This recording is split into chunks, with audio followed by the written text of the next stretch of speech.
Okay, look, we both said a lot of things that you're going to regret, but I think we can put our differences behind us. For science.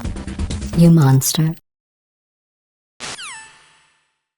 What is up, ladies and gentlemen? Daily here from Nation Fusion, and today I am joined by Alesia Glidewell. How are you doing today? Hi. Good, thanks. How are you guys doing? We're We're fantastic. doing just great. So I'm just laughing because you practiced my name, but you... Yeah, and then you still mess it up. It's okay. Like, I'm camera shy right now. Okay, it happens. As always, joined by Yong. Yeah. What's up, everybody? Welcome to another episode of the Codec. Thank you, Alesia, for joining us. Yes, for joining us today. We're very excited to have you here. We love the games you're involved in, and we're very interested in all the other projects that you're involved in. So thank you for joining us. Yeah, thanks for having me, guys. Sure. And Corrupt Ronin. What's going on, guys? Pleasure to be here as always on another episode of the Codec, and thank you, Alesia, for joining us. Really appreciate it. And I've always played a lot of the games that you've done work in, of course, but I never really recognized until maybe a few years back, especially with Star Fox, the voices that you've done. So I'm happy to be able to be a part of this and get a chance to ask you questions about that. So thank you for joining us. Well, yeah, thanks for having me. All right, so I'm going to start out Yong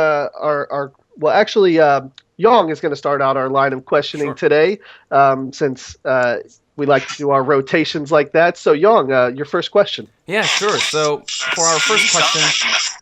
Whoa. I don't know what that is. Happening? Is that first question music?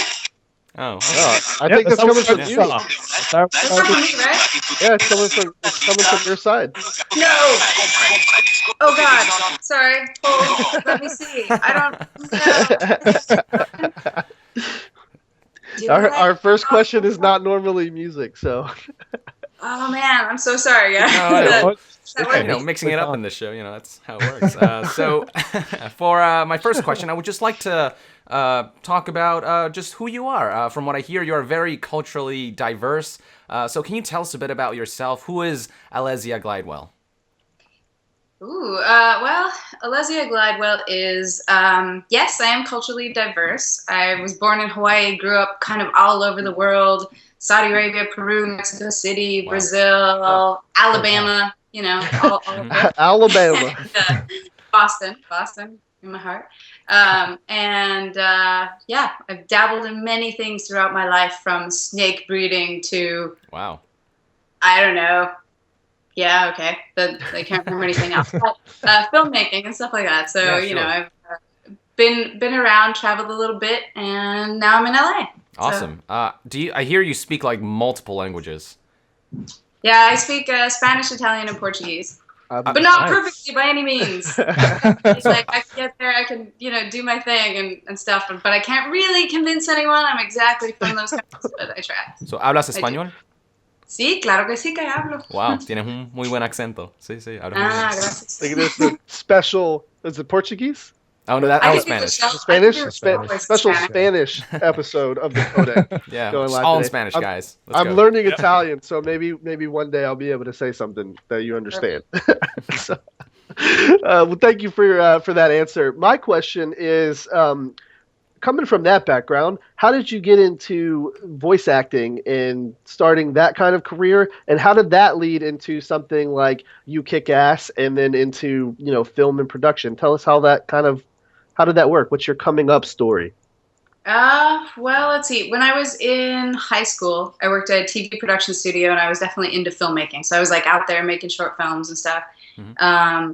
But I also dabbled in acting and did a little, fun theater things. Sure. And then I went to college and was pre-med in chemistry, switched to anthropology, was, really into cultures and wanting to go live with tribes and that sort of thing. And then after I graduated, and I tried to minor in film, but it was all theoretical and really boring. So I just kind of was like, eh. And then the acting too was just kind of like, eh. So after college in Mexico, I did my last 2 semesters in Brazil and Mexico City. And I went back to Seattle where my parents were living, and I was hanging out there, and I was working on a AV tech team for Microsoft. So I was the remote production team. And there were a bunch of people in in there that were into filmmaking, and I was like, you could really. Oh, we lost. We lost your sound. We lost audio from your end. All right. Oh, I'm back. Yes, we lost you for a second. So I don't know what happened. The internet. Yeah, probably. it's the internet. It happens. It's all right. So yeah, you were talking about Microsoft and knowing people there, and I was kind of rambling into my backstory, but I guess I've always been one of those kids that like to mess around doing voices and just be really silly. So I tried to get into voiceover, and I just worked really, really hard. You know, I did like a million gazillion classes and listened to all the CDs you could with the British accent and the French and the Russian and just like tried really hard. And I spent like a good year, maybe even like 2 years doing like free projects and like $50 projects and things, just trying to like get my voice out there, trying to do stuff. Sure. Yeah. And all the classes I could possibly take while I was working, doing all the other stuff. And eventually I got, I think, just like picked up by some sort of union job, and I was like, oh God, this is real, this is happening, I can actually do this. So then I got an agent, and then I started auditioning for actual voice things, and then I like built my own crazy little booth, and was recording stuff at home for a while, and you know, I just I hit the streets hard, sent my like demo out to every person in all of Seattle at the time. So wow, so you snowballed, you know, basically everything just kind of one thing led to another, and it's just here you are. That's awesome. That's a great story. And then how did you go from doing voices like that to these other projects like your film company and You Kick Gas, which they all seem kind of different from the story you just told us? Yeah, well, filmmaking's always sort of been in my heart, I guess. So I guess I sort of came full circle to get back to that. But that's good. You Kick Ass as well. It all goes together. I've been like a post producer with visual effects. I've been directing and making short films, and I love science fiction. So I've been doing stuff like that for years. So and then obviously doing any motion capture stuff. I just got really excited about the technology, and then we started brainstorming You Kick Ass. So that's how that came about. And of course, when the Chell doll came out, it was like, oh yeah, awesome. I think everyone should experience being their own action figure. Yes, let's do this. Wow, from snake beater to action figures to voice acting to film. I mean, that's awesome. Just such a diverse career. What a resume, Absolutely. right? Absolutely. We're going to talk a little bit about more of those subjects here in just a little bit. But Ronan, what is your first question? All right, diving into a bit of your voice acting career. How did you approach roles or voice work in games where your characters generally don't have a lot of lines said during them? For example, you did some work for Samus Aran in the Super Smash Brothers and Alma Wade in F.E.A.R. So how do you approach things like that and try to at least establish that the character is real in this world that they're making for their games? Right. Well, I mean, that part is all acting, really, and preparation. You try to get those lines in advance if you can, and you try to practice and go crazy with them. Zero Suit Samus, Knuckle Joe, like that stuff is pretty different than doing Alma Wade and F.E.A.R. Right. It's just it's getting deep and crazy and tapping into your craziness on the F.E.A.R. stuff. But I just. It's really that's what it is. It's practice, and it's trying to really visualize yourself in the space that they're doing it. Or in the case of Star Fox, it's looking at the director on the other side of the glass, the Asian director dude who's going, like trying so hard to tell you how he's doing it. I'm like, oh, get punched in the chest. Okay. That's awesome. Different interesting challenges and things. Right. And when I say they've all been very well done. We were actually just playing F.E.A.R 2 right before you came on. We do a pre-show where we play some of the games that our guests are involved in, and we were playing F.E.A.R 2, and everybody witnessed me kind of scream like a girl when Alma crawled at me. Alma is so I didn't see you do that, but I heard you do it, and it was pretty funny. I have to admit. The crap out of me, man. It was kind of awesome doing the creepy stuff. I have to admit, it's like tapping into the all the little creepy English girl telling you you're gonna die and stuff like that. It's just fun. And then of course with the F.E.A.R stuff, I didn't get to do motion capture for F.E.A.R 3, but when I did it for F.E.A.R 2, it was just such a blast. I didn't even know that. I didn't know you did motion capture. You did motion capture for F.E.A.R. too. That was you moving in that creepy fashion. Oh yeah. Oh my God, that's amazing. I almost threw up my back, just going crazy. I had to like attack some. I don't remember. I did some of the like soldier stuff too. I thought they animated that because I thought it would be too difficult for an actor to do so many crazy things, but I didn't know that was you. That's amazing. Yeah. Wow. That was very convincing stuff. I mean, now I'm even more creeped out, right? Yeah. Yeah. The best was doing the creepy like child song though too. Oh yeah, I think right. That's so creepy. They like, and I'm not a singer by any means, and but like trying to sing a kid song really creepy. It was just interesting. Actually, yeah, awesome. I gotta assume that was fun. Y'all, your next question. Sure. So for my next question, I want to talk about Chell. Tell us about the story behind how you got the role of Chell. You're the face and body of Chell, from what I hear. And did you deliver a single line from the character? I don't think I've heard you speak once as Chell, but okay. So what's the story behind how you got the role? Well, from what I heard, they were looking for quite some time, just for the face that they wanted, and I know F.E.A.R, from Valve was like a big part of making that choice. Like they just really wanted a very particular kind of face. Mm-hmm. And apparently when they saw mine, they were like, boom, that's it. Yay. Wow. Yeah, I'm really, really thankful for that. That's awesome. That's about it, really. And then I did go in and meet with them a couple times first. Mm-hmm. So they probably wanted someone that, could actually try to pull off the facial expressions and do some different things like that. Okay. So what does that work entail when you're not voicing an actor, but you're, I guess, the body and the face? Do you, do they animate you facial and body-wise, or do they just kind of take your model and implement it and they animate that? How does that work? So I think they definitely,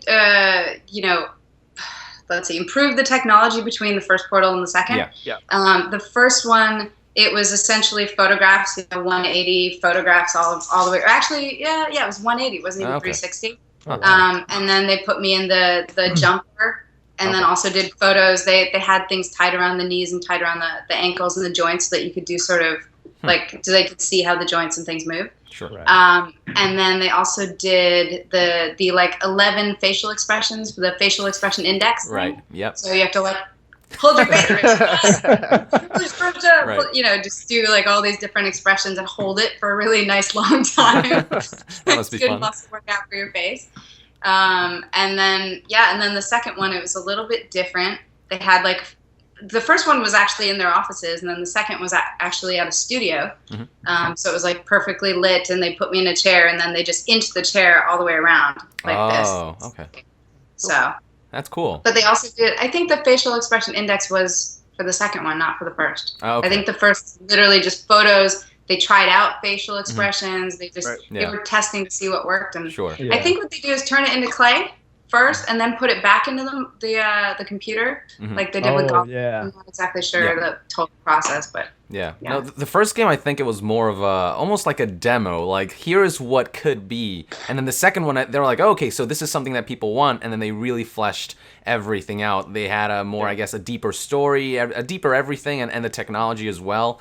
And I remember the first thing that I did, I'm like, who am I playing? And I just shot the portals, in the two walls, and I'm like, oh, wow, that's unexpected. I thought I was, some macho guy. No, it was this, like, beautiful girl there, and I'm just like, oh, well, all right, I can deal with this. Yeah. What does that entail when you do that? Do you get to learn the story, or is it kind of like they do that and then they just kind of send you on your way? Yeah, at the time, they tried to give, a little backstory and tell us where the story was going and things, but really tell me, not us. Multiple means. Yeah. But yeah, and then send you on your way. Okay. Cool. Awesome. Well, my next question is about something we talked a little bit about before we brought you on, is the Shark Tank and the action figures from, or are they considered action figures, or are they called, what do we call them? Are they? Well, you do consider, you can call them action figures, but they don't have movable joints. Right. Okay. So they are more like statues.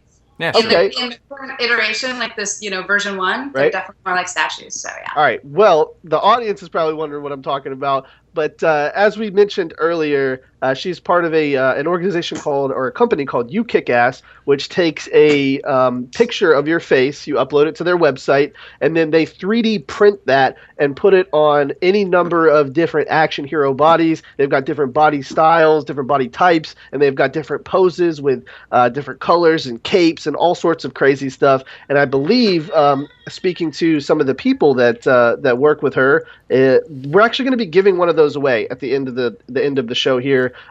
You can have your face uploaded and put on an action figure body, or you can have hers uploaded and put on a action figure body of your choice, and we'll be giving one of those away at the end of the show. But tell us a little bit about that. How does that work, and how was it being on the Shark Tank? Such an amazing show. I know probably a lot of people here watch that. I watch it every week. I'm really sad that it's not on currently, but how was that experience?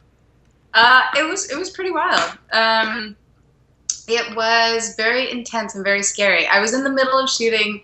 I was in the middle of directing and shooting a production, so it was really hard for me to actually pull myself away. I had to fill in with a new. Actually, I had to get a director to fill in for me for a day of set, just so I could go. But they do, they shuffle you to the studio. They're super hush hush about everything. It's. Is it all live one take type thing? Yeah, you basically get your period of time, and that's all you get. And there's no retakes. It's like you're about to go out. You get a rehearsal, which is nice. Sure. Not in front of them necessarily, right. But you do get to do a rehearsal prior. However, once on the day you go out there, it's like whatever you say or do, you can't go back. Can't be like, oh, please wait. Right. Retake. No. Right. And you have to be careful what you say too, because in any sort of deals that they make, obviously they're super critical. You have to say 100% the truth. They're going to bet every single thing you said. If you were off on a point that you said about anything, they can, follow up on that. So It's just, it takes a while to make deals, and it takes a while to, now, for the people who didn't see it, you guys did get a deal in the tank. We did, yeah. We got a deal with Mark Cuban. So with Mark Cuban, the owner of the Dallas Mavericks, and he's probably one of my favorite Sharks on there because he's just so real. At least it seems like he's so real on the show. I don't know him personally, so I can't say that. But on the show, he comes off as a very genuine person, and he only invests in companies that he really can see himself working with. And I thought it was amazing. I love this. As soon as I saw that episode of Shark Tank, I was like, we need to have her on the show because she does all these amazing video games in addition to this awesome project. So we're so happy that we're going to be able to have one of these figures out. I'm going to buy one myself. Seriously, because there's just no way. You can pick your own superpowers too. So we put your original origin story on the back. Oh, okay. Comic. Nice. It's kind of cool. You can pick your hair, your body style, all that stuff, and then all you have to do is upload that photo. So it's pretty easy. I'm on it. 2 weeks we've got comic themed stuff in here as well. I think that's a trending thing. We just interviewed Comic Bento, who sends comic books to your house in a box, and that would be awesome to have in addition to that. But Jayla, you're gonna have to give me a link to that the Shark Tank episode because I want to watch it now. I'm really curious. Yeah. I definitely will. It's an amazing episode, and you handled all of them like a pro. Didn't even sweat. So. I can't take much credit for it. I have to say, my partner Carrie. Yes. She's crazy smart. She works at Microsoft. She's the one who runs the day-to-day in Seattle, and she's nailed it. She got the questions. It was nice. When it got to the hard stuff, I was like, Carrie. Yeah, right. I'll just stand here. So, awesome. Well, yeah, we'll definitely share out the link to that shortly. I believe it's actually on their website as well. Awesome. Ronan, your next question. All right, so this is something that I'm really curious about myself, but obviously, whether or not you've seen the character Chell in Portal, unless you either shoot portals around and try to look at the character that way, or perhaps mirrors around or something like that. But I'm curious about how many people have approached you and recognized you as the character of Chell in Portal. Has that ever happened? Not randomly on the street or anything like that. Nope. It usually has come up because a friend has dropped a hint to somebody else, or they've said something, or people generally don't. Oh no! Oh, we lost our audio again. I think we're gonna have to bring her back. Hey, welcome back. Hey. All right. Is it just my internet, or do you Yes. listen to everybody? I'm so sorry. It's okay. It's Yeah, fine. this Like I said, happens, honestly. we've got Totally fine. we're a live show. People understand what's going on, but we've got some amazing guys here that will edit all of this for the post show production and stuff. Absolutely. Yeah, it'll look good. Don't even sweat it. When you cut out, you were talking about somebody mentioning you as Portal to a friend or something. Yeah, Right. they might have seen Don't you as a really character. recognize me. Yeah. I guess that's the point. Really, is no, it doesn't happen. I sat next to someone who had it as a screensaver for a really long time. Never. Wow. I think a big part of that has to do with the fact that Chell, I think she has a ponytail. I think she wears her hair in a ponytail style. She does, which I do. Yeah. I do wear my hair in a ponytail often, but still. Still? sadly, Oh, no. Wow. I want to see if you can walk out in an orange jumper and people not recognize. I think at that point, yeah. Perhaps. They'd have to at that Yeah, point. like with a right? tank top, it says aperture science or whatever. Yeah. Yeah. Which I believe when I was searching for photos to promote this interview that you actually did that, didn't you? Do you have a picture of you out there with an Aperture shirt on? Like a cosplay or something, or?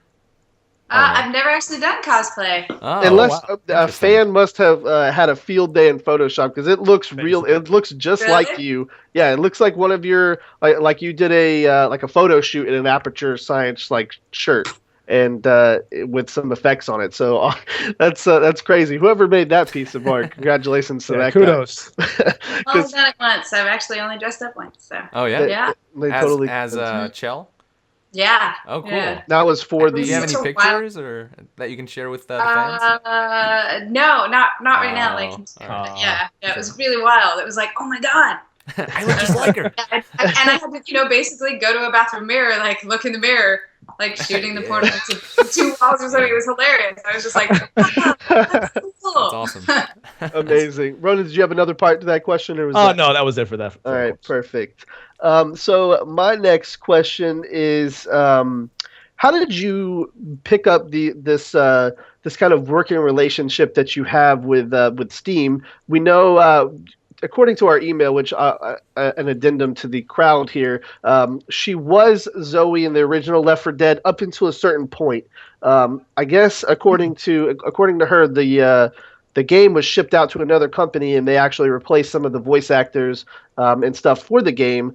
But I believe I've seen concept work and maybe a trailer with you as her. So what happened there? How did that work out? And what was the cause for that? Do you know? I don't. I mean, I don't remember the name of the original game company that had it prior. I think it was Monolith or something. It might have been. Might have been look it Monolith or some other game company, and they had it before they cast me. We recorded the whole thing. It was a heck of a lot of fun, and then it sort of switched hands, and I'm not sure, but.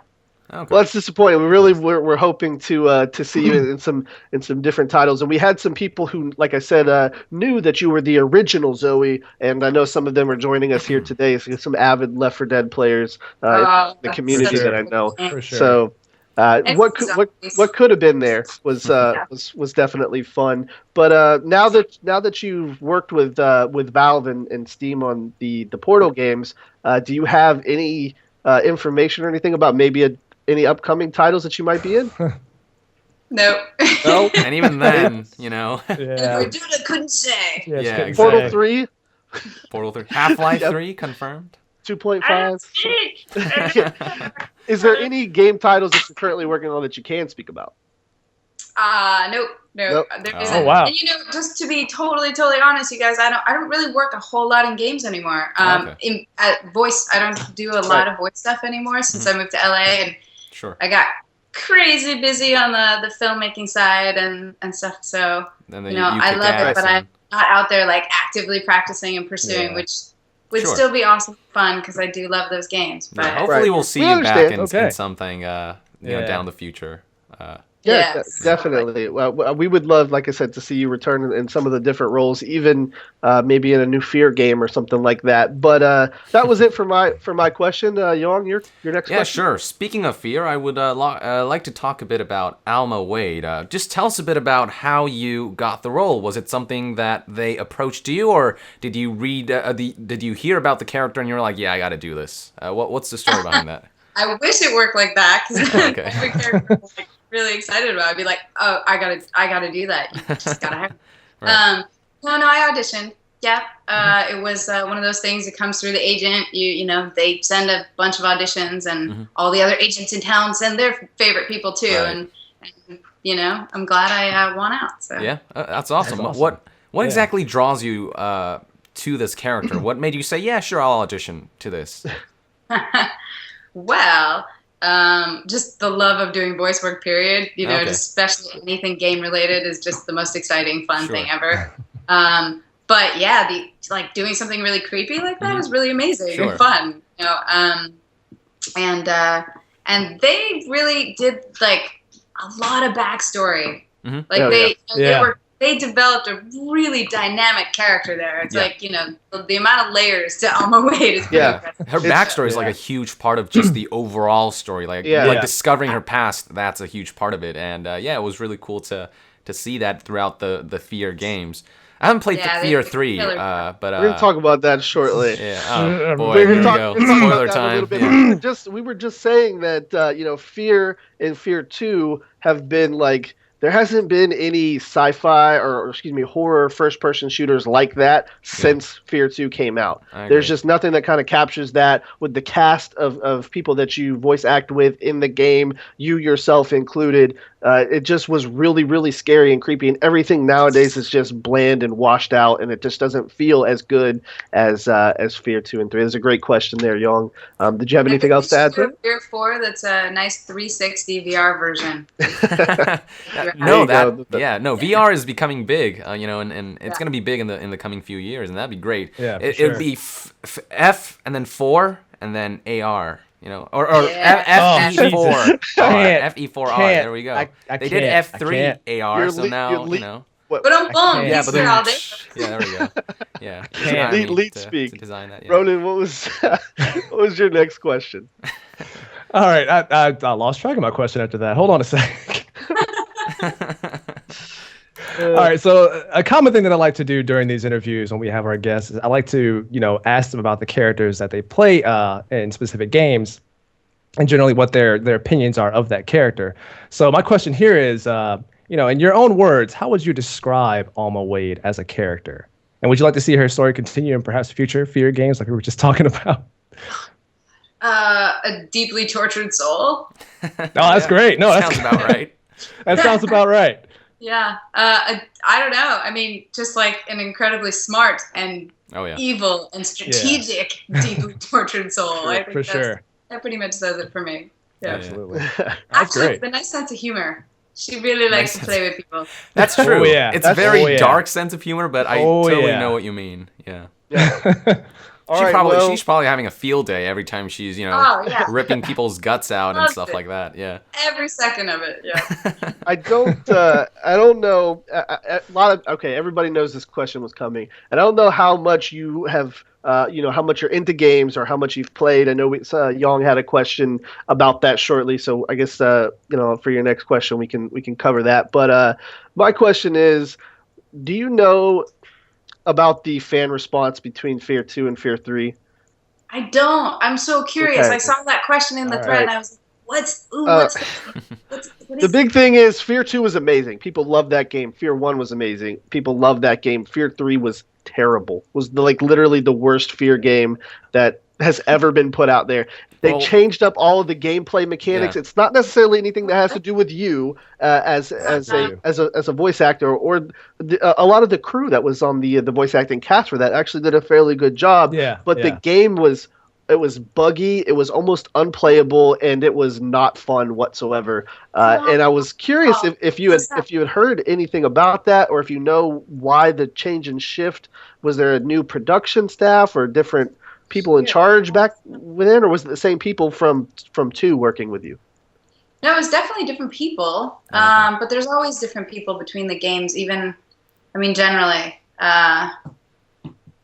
But yeah, I don't know. I wish I had information for you guys. I really don't. It's okay. It's maybe okay. they were rushed or something. Maybe they had some sort of like deadline they had to hit, or some new software they had to implement. I don't know. I mean, from what I've heard, it was handled by a different development studio for sure, and I think that's Monolith was they kind of touched on it a bit. I did hear, but it wasn't exactly entirely handled by them. So a lot of that stuff ended up changing, and a lot of the way what the game was story wise, it ended up changing as well. Oh man, I was looking forward to play it.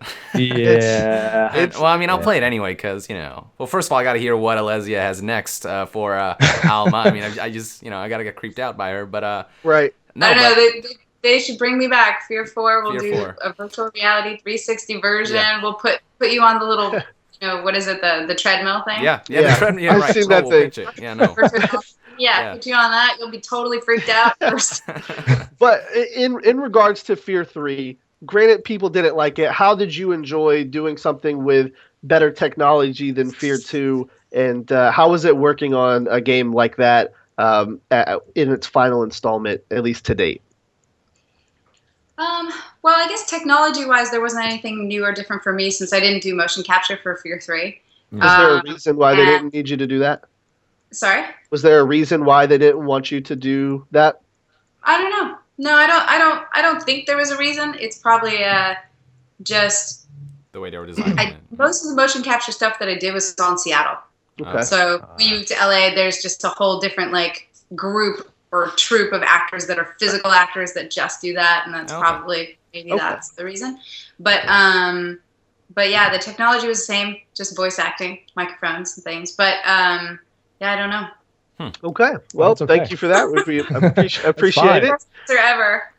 No, I mean, a lot of our interviewers, same, they're involved in the acting, but they not always get all the inside information on everything. They just kind of do their work, and that's that. So I mean, yeah.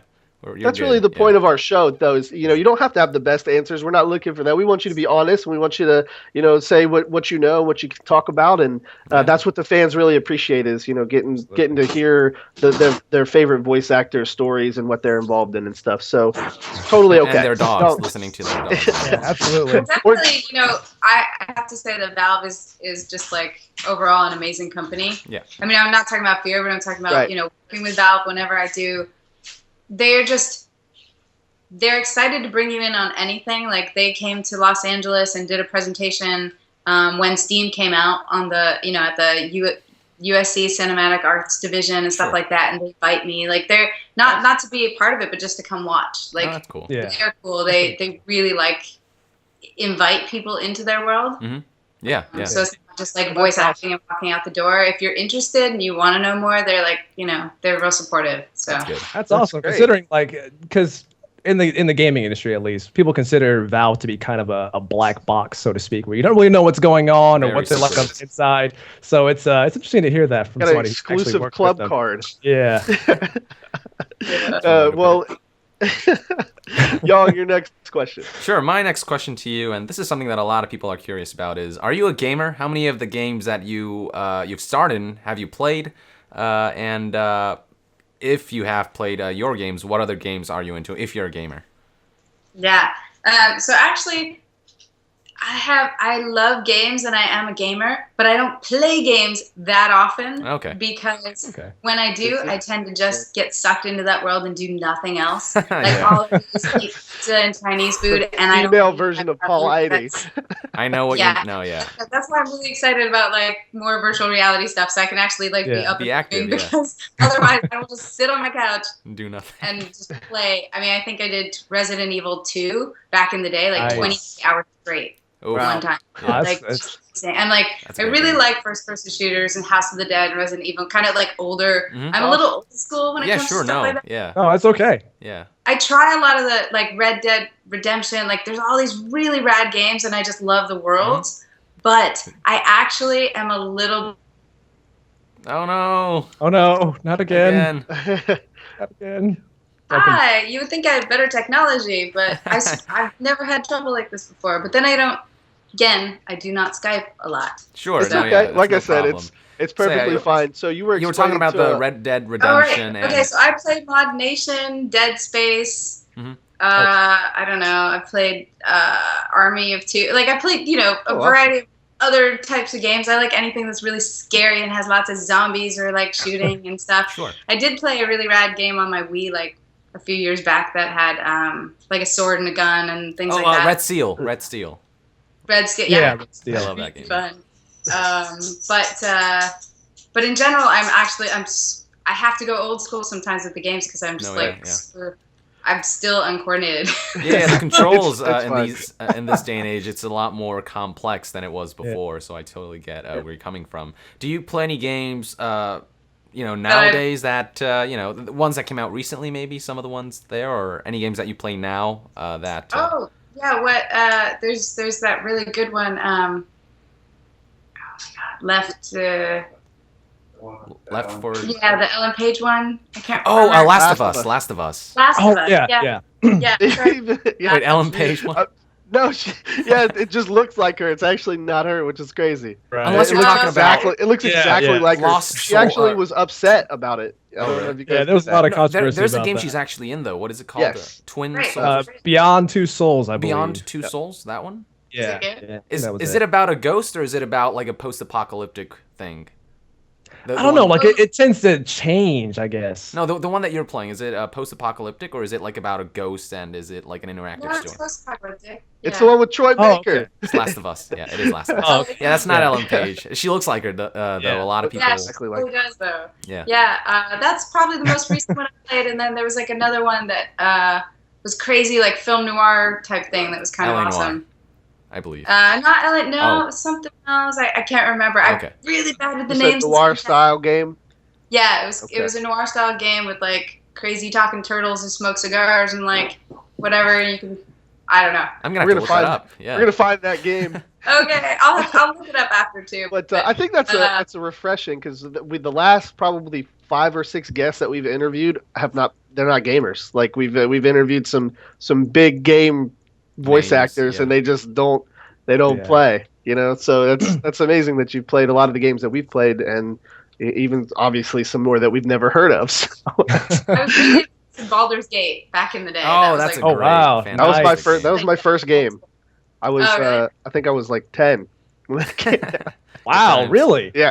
Okay, wait. I can go even further, like back. I mean, well, King's Quest and all that stuff is really old. But Full man. Throttle. I don't know if any of you guys ever played Full Yeah. Throttle on a PC, Yeah, like yeah. way back in the I day. feel like I've Oh, heard yeah. of it. That but was I've my never jam. played And Oh, Bouncing Babies. That's really exciting. Anyone ever played that? No. I never heard of that. There's no way because you're like Oh, you're wow. like 25, right?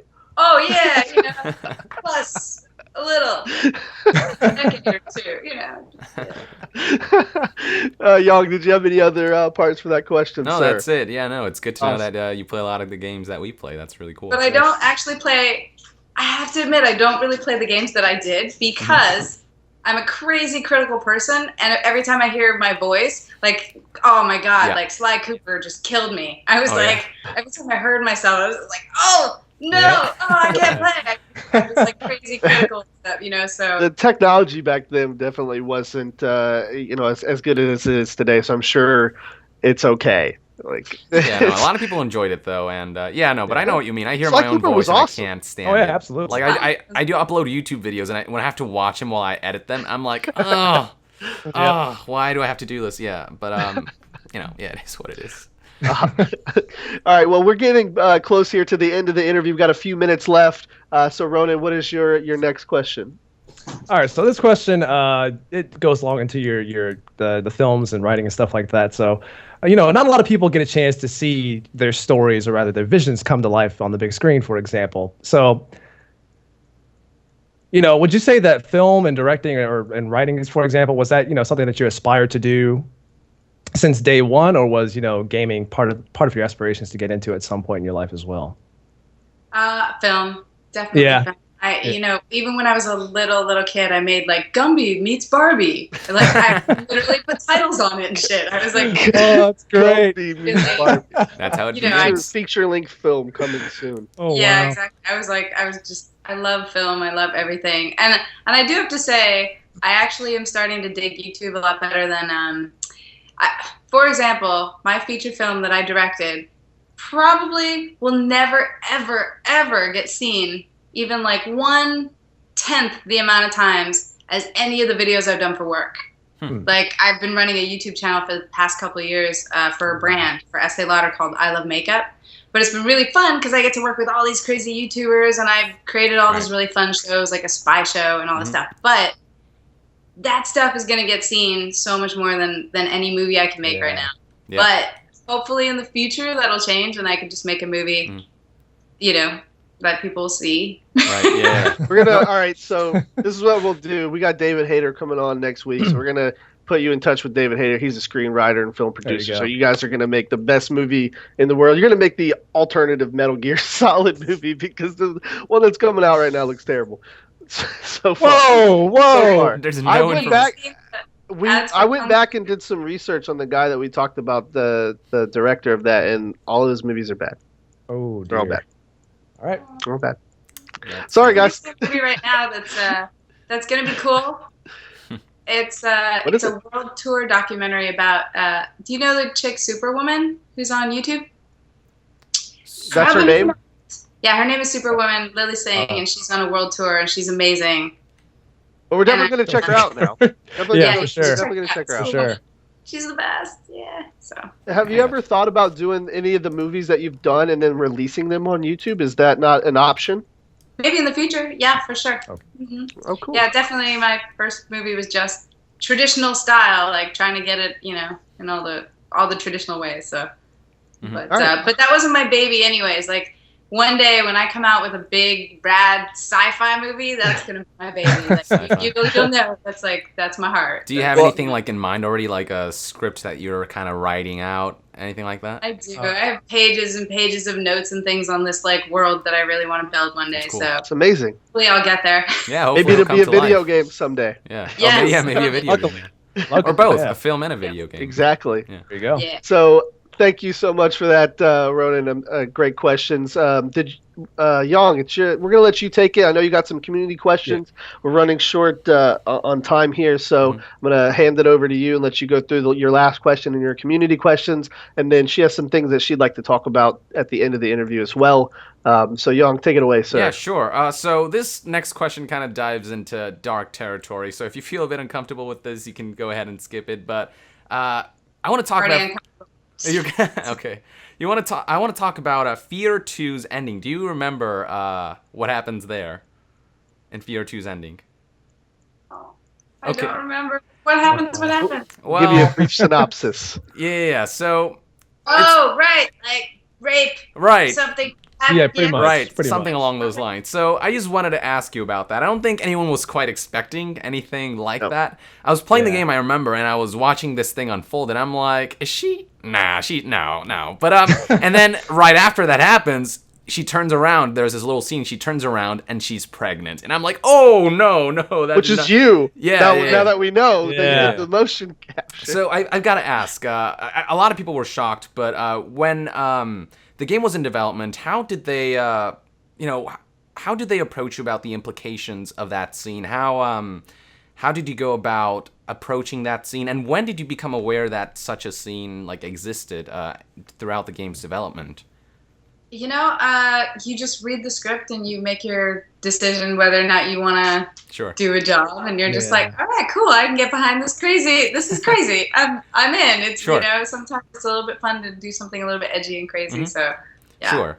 Yeah, the implications weren't too blatant anyway. It was you saw little flashes of her going crazy or whatever. She was doing something. You just didn't quite know what until you see that ending where she turns around and she's pregnant. So. But a lot of people were definitely like, "Whoa, that happened!" But I mean, You know what? I have actually a lot of respect for the game companies or movie companies or anyone that's doing something that sort of pushes boundaries. I'm not all about shock factor or anything like that. But if they're trying to scare you or set up something interesting, I agree. Absolutely. This game that I'm really excited about, Metal Gear Solid 5. That game apparently has all these taboos and themes that a lot of people are like, hey, now I'm kind of really looking forward to seeing how this unfolds. So no, I think that's what's great about gaming. It can cover so many different, I guess, topics and so many. It can express so many different things. But no, you did a great job. I was legitimately freaking out. I was like, I don't know what's happening, please. But no, it was. I love that game. No, I went and cried in the dark corner. Yeah, exactly. Something along those lines. I had to go to therapy, but I took a shower. Yeah, it wouldn't come off. Yeah. That's great. Yeah, but that was great. Yeah, thank you for that answer. So next up it's a community question. Every other question was pretty much you guys covered it. So I just have one community question from the fourth snake from YouTube. He asks, would you ever consider returning as Samus in a Metroid title? Hell yeah. Hell yeah. There we go. That's Absolutely. Yeah. There you go. Absolutely. I know there's like a new there might be a new Metroid game in development, and hopefully Alesia people. Let's get her in the game. Yeah. Yeah. People love Make it happen. Samus. That was one of my favorite characters. Yeah, she's Absolutely. so badass, and I don't know. You've played a lot of like sexy badass kind of characters, don't you? You have a Zero Suit Samus. Crystal, she's like a foxy, I guess, badoosh kind of character. He is here all day. Yeah, all day. yeah. And a bunch of others. No, but yeah, hopefully we'll see. Yeah, it's because I'm a wannabe badass. That's it. Like, I try really hard. Like I go to the shooting range and I have a knife throwing set up in the back, but I suck. Like I don't get better. I try so hard. Like sometimes I'm like, oh yeah, I got it. I'm good. Bullseye or whatever. And I'm like, or if I go on a weekend, I'm like, oh wow, I can throw knives. But the next day I try it and I'm like, oh, I can't even hit the board. So I don't know what's to be said about consistency, but at least maybe it's because I'm a wannabe badass that like. No, it shows through though. I mean, Zero Suit Samus has this really badass like voice when she says. I think in one of her lines when she wins, it's be still. She says something like that, and I'm just like, whoa, yes, ma'am. Yeah, it was fun going deep. Very like. Right. Yeah. Yeah, sure. No, but, awesome. Well, actually, great question. They don't have that in the movies, right? You know how all the characters like in the really cool like superhero characters right now all have these like deep crazy voices. Yeah. They don't have a chick character like that. So they need to get on that. True. Yeah. Yeah, there you go. We're going to refer you to all of the companies that we work with we're going to get you in all these upcoming indie games. Because they need a badass female like you. We've got we interviewed Tasia Valenza a little while back, who's Poison Ivy in the Batman. So we're on a roll with badass female characters so far in our interview show. We're going to keep that up. Dude, a Mad Max video game? Does that exist? Oh man, yeah. How sick would that be? I mean, I'm no Charlize Theron, but I would do that in a heartbeat. Have you watched the movie Road Fury? Oh my god, yes. It is so good. I want to watch it like 3 more times. Yeah, me too. On IMAX, yeah. There you go. Well, amazing questions, guys. Really, really enjoyed it. So we were talking to you a little bit earlier about some of the film and stuff that you are doing, and we'd like to let you kind of talk about that right now to end the show. Tell everybody a little bit about your film company, where they can catch some of your movies. If you said you work on a YouTube channel, where can everybody stay up to date on you at? Oh man. Okay. Well, self plugs, go. Yes. Okay. So this is hilarious, but if you check out the I Love Makeup channel on YouTube, I no longer run the channel, but I've been running it for 2 years. And we just did a spy show called Lana Steele, which was actually really badass. I'm really proud of it. And we shot on the Red Dragon. We made it cool. It was like we pushed the boundaries. We had a stunt coordinator from the Rocket Jump team, by the way. Cool. I don't know if you guys know who they are, but of course we know. At least I know the Rocket Jump. They're awesome. Worked really hard to make really cool shows on that channel for the last.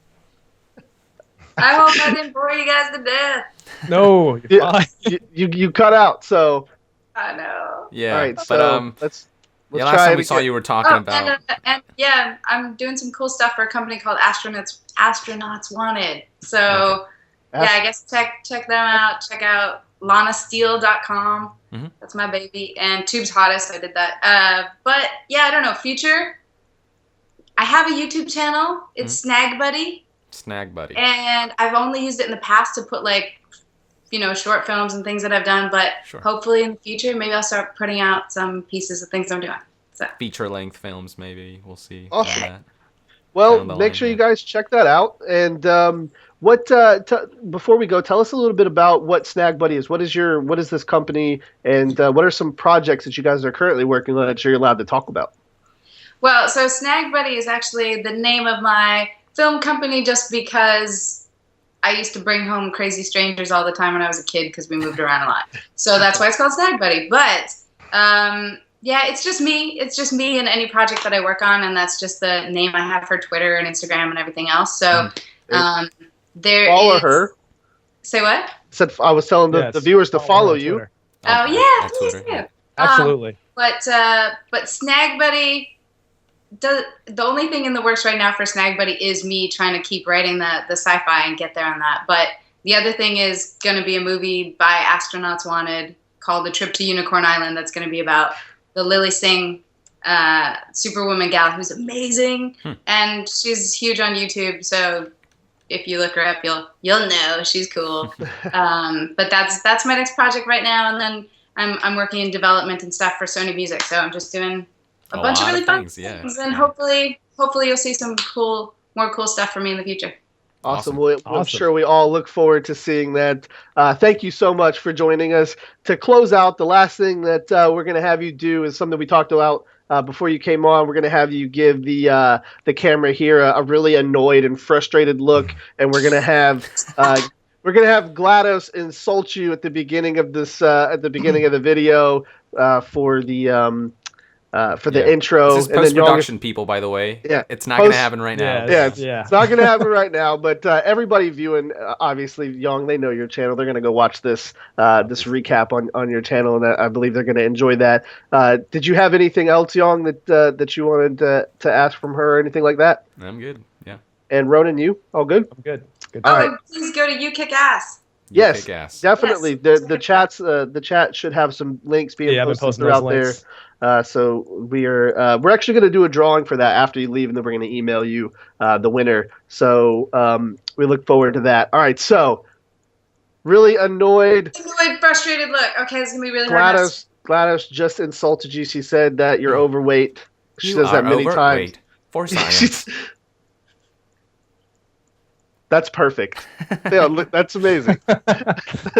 So can't wait to see the edit on that, Yong. So thank you so much, Alesia, for joining us. We really, really appreciate all of your time, and hopefully we can have you back on the show sometime later on and talk about some of this new stuff that you have going on in your life and your career. Okay?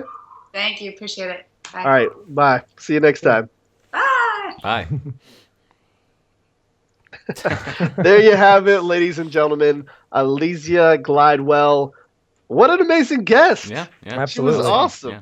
She was an awesome guest. A lot of fun info coming from her. A lot of different projects. She's definitely a woman of many talents, from voice acting to filmmaking to I believe she said something about snake handling, farming, snake breeding. Like. Quite an interesting lady. I hope you guys had a chance to get all your questions asked. You guys always ask some of the best questions in the industry. I tell you what, I don't think anybody's doing a show quite like we do with it being live, at least. Yeah, and I appreciate all the time and effort you guys put into making this production go.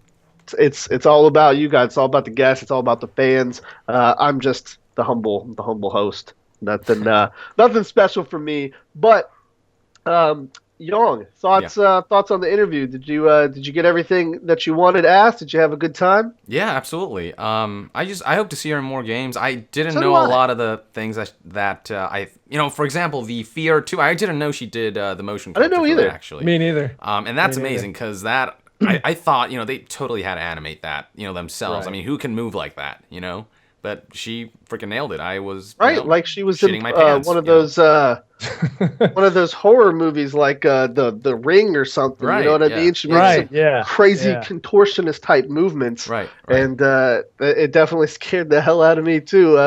Even on the pre-stream. Ronan, what are your thoughts on Alesia? Yeah, I totally agree with you guys. Honestly, she is definitely a multi-talented person for sure. There's so many things that she's been into over the past few years outside of video gaming by itself, you know?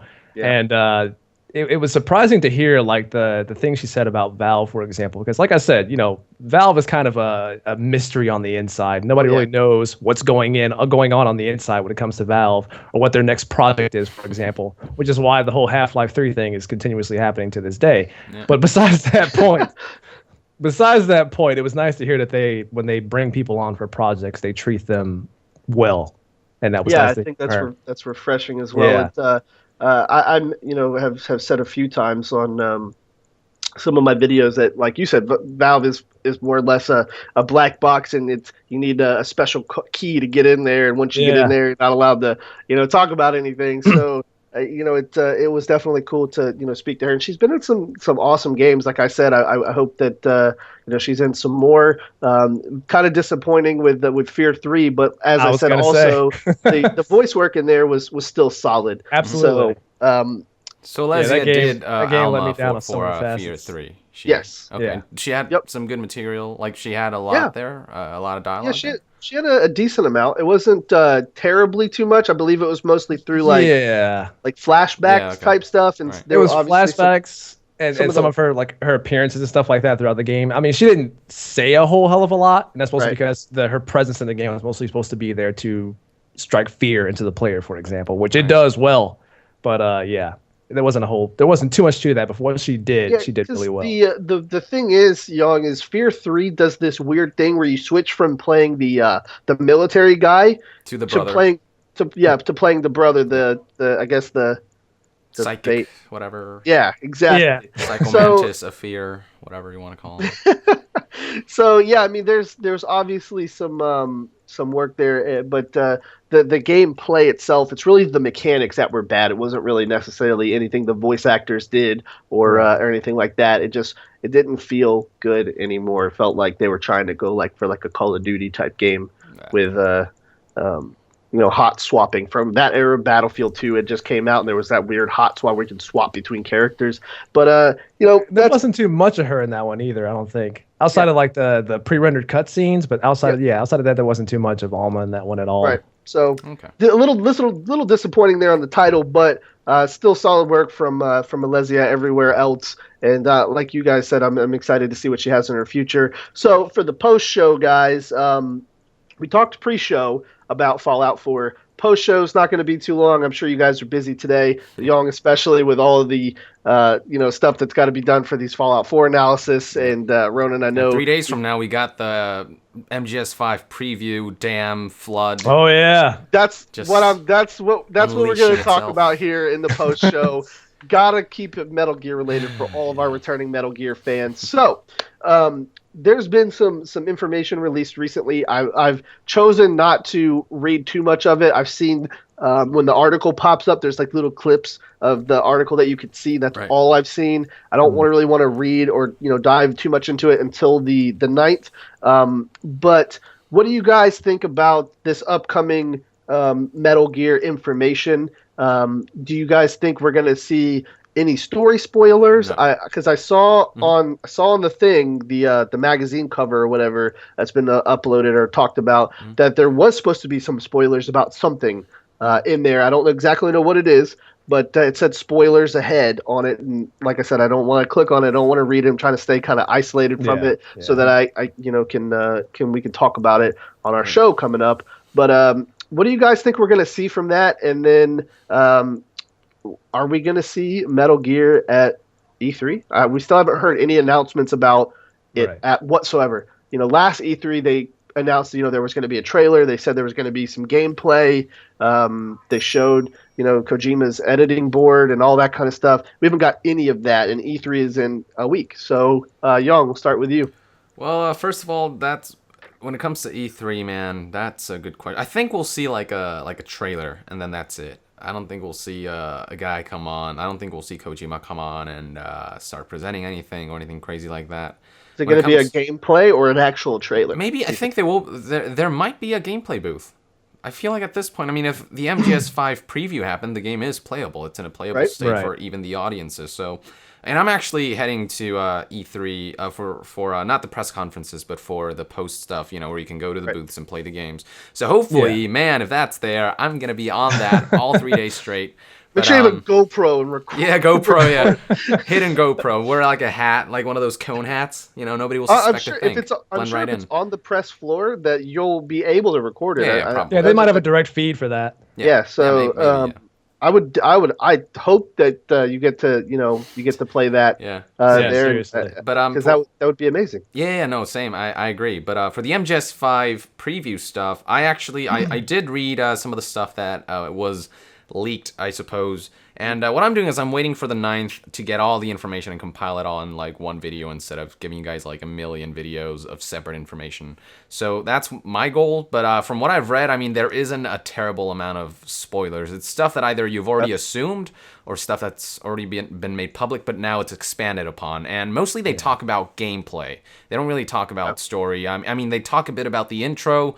And if they do spoil anything, which would probably be minor spoilers, though, they will be for like the beginning of the game, not even like they are not going to spoil. Yes, anything I in the did middle. see in the excerpt that I was talking about, somebody was talking about the hospital scene as well. Exactly. Yeah. And I'm like, no, I don't want to know. So, I hear. At least, yeah. It's like 30 minutes long, and I hear it's intense. I hear it's one of the coolest things to have ever graced, current gen consoles, and that already has me excited. Now they say what you've seen in the Phantom Pain trailer, like that doesn't even show anything. Like that's just a little glimpse, tip of the iceberg. So that's what I love so far about this, man, is that like everything that they've shown is basically, like you said, the tip of the iceberg. Like there's just so much more stuff left, and you've got game companies or game reviewers out there who have already played 16 hours and it's nothing. So that's crazy. I'm really, really excited to see that. I really hope that you do get to go and you get to play some. Maybe you'll get to play the hospital scene or something. Yeah, I'll give you guys my impressions for that. Sure. Yeah, absolutely. Definitely love that. And Ronan, I know you've got some opinions on this. So what are you thinking about the upcoming flood of information that we're going to have? I will say that there's a part of me that wants to go on media lockdown when it comes to MGS for the most part, because how can you though? I know it's hard. I will admit that, because I want to have everything be fresh from the start. I don't want any spoilers, but I have a pretty good feeling that a lot of the information that's coming out on the 9th will be minor in the spoilers territory. For the most part, I can see a lot of things talking about maybe some gameplay mechanics or the enemies you might face in some environments, for example. They might show some of that, and that's okay. If you care about that kind of stuff, then maybe you should tune out and don't listen to that kind of thing. Yeah. But that stuff doesn't affect me too much. I highly doubt there's going to be too much involved in terms of spoilers for story. Mm-hmm. That'd be in a way that'd be shooting themselves in the foot, considering how much of a story-based game this is to do that. Right. I do believe that we'll probably see a trailer at E3 for sure. Gameplay, without a doubt. Yeah. I feel like a lot of companies, they tend to see E3 as their time to really get their game in the eyes of the gamers and the public. So this is their last chance too. Yeah, the game's coming out on September 1st. That's not too far off anymore. So E3, they gotta do something there. Absolutely. Yeah. Like either that or their last shot is Gamescom, and I kind of forgot when that is. Is that in August? It's a little smaller, Yeah. So it's like you either make this your chance to do that, or you just don't at all, basically. Yeah. So story wise, I'm pretty sure Konami did say that the media is forbidden from spoiling too much. Okay. Yeah, that's good. It's an actual like NDA thing, I think. Right. So they're not allowed to. Yeah. Hopefully they'll keep on that. We know, as of recently, things have been leaking out of Konami, like the Titanic at this point. So that's one way to put it. I mean, like they've got some majorly. I mean, there's this little small leak here, but all the stuff going on with Kojima and the big paper from the employee and all of that stuff. So I mean, hopefully the press will keep their word on that, because like I said, I don't want to spoil it for myself. I did see. And everybody here should be happy. I did see somebody posted in the Metal Gear Solid fan club group that one of the points is that you're playing as Big Boss. Like Big Boss is Big Boss. You're playing as Venom Snake. You're not playing as a body double or Gray Fox or anything. Did they actually? Did they just say like his name is Big Boss, or did they say, okay, guys, for those theories out there, This is Big Boss. It was, I guess, it was a screenshot from the article that's been released, where the I guess the player of the game, the press person, said, "There's no doubt that you're playing as Big Boss." So there it is, folks. I mean, there it is. Unless he's Bomb intentionally doing that on purpose. Right. That's the only thing that could you're playing as Big Boss, and that was on the track of that you're able to play as other characters as well. Like you're able to switch to play, like in Peace Walker, how you could play the different soldiers. Oh. So you're playing as Big Boss as your main character, and then you can play the little soldiers as well on some of the, I guess, side ops or whatever. So.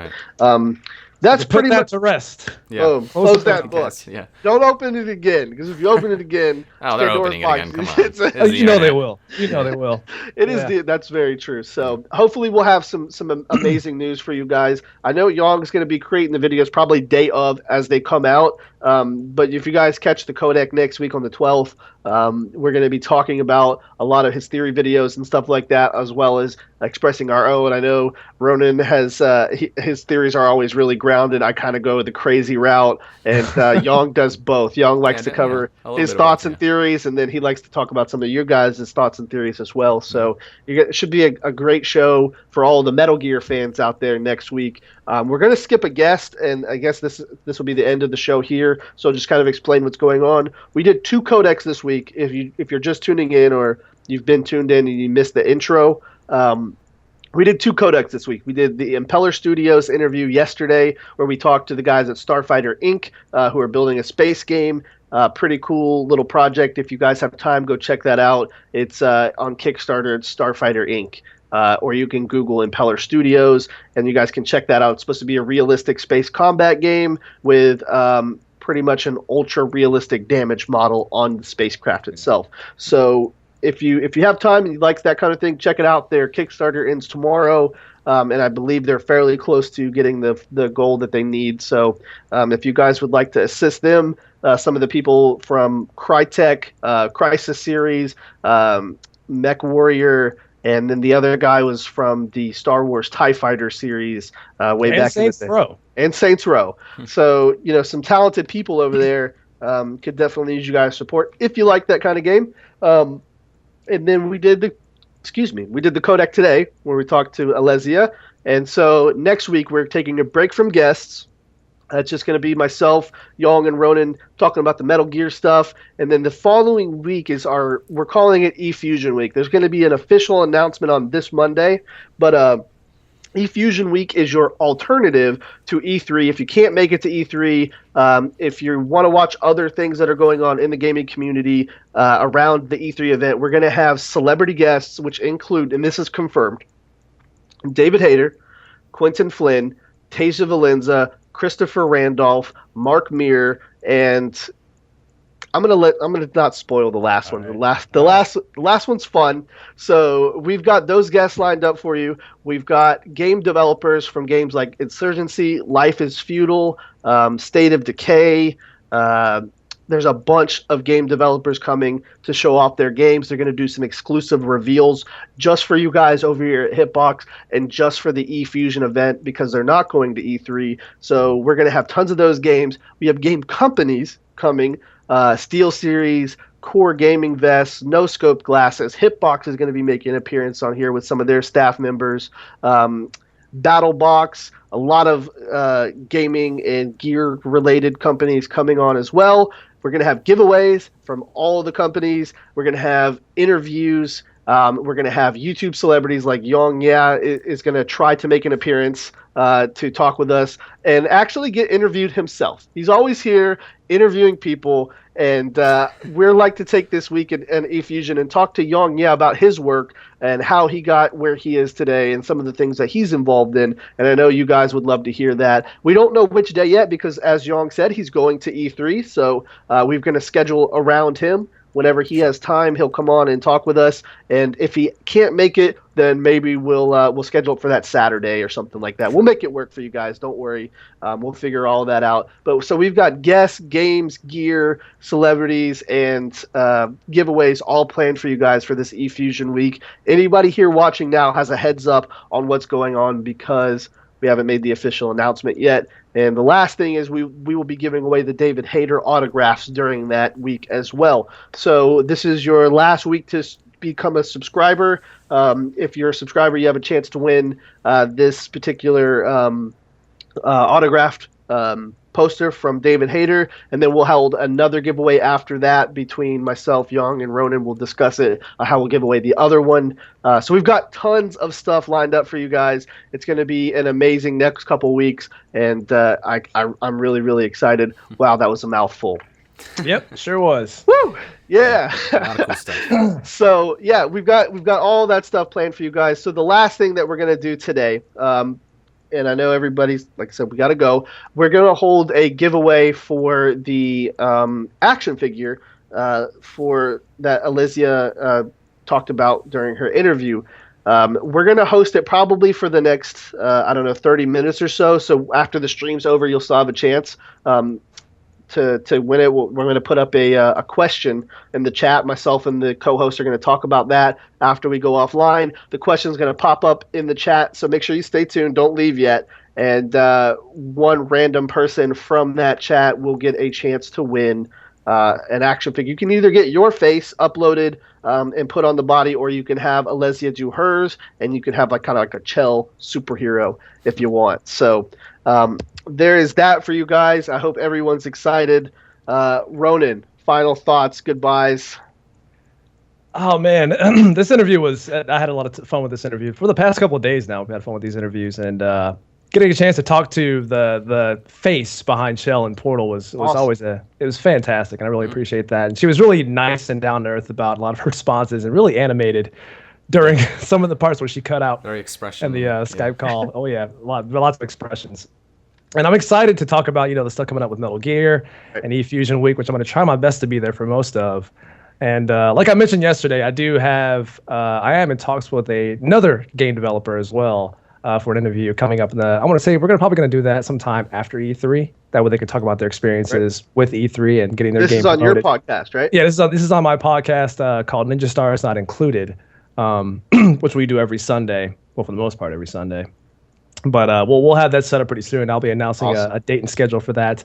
That will be streamed live on Hitbox as well on my channel. If you want to check that out and find out who they are, which I recommend, then stay tuned for that. But outside of that, yeah, this was great, guys. And thank you for having me as always. I really appreciate it. It's an honor to work with both of you guys. You guys are fantastic, like you've always been. Thank you. So in the meantime, you guys have a wonderful day or night, depending on where you are in the world. You all stay classy, stay sharp, don't do anything I wouldn't do, and I'll see you all next time.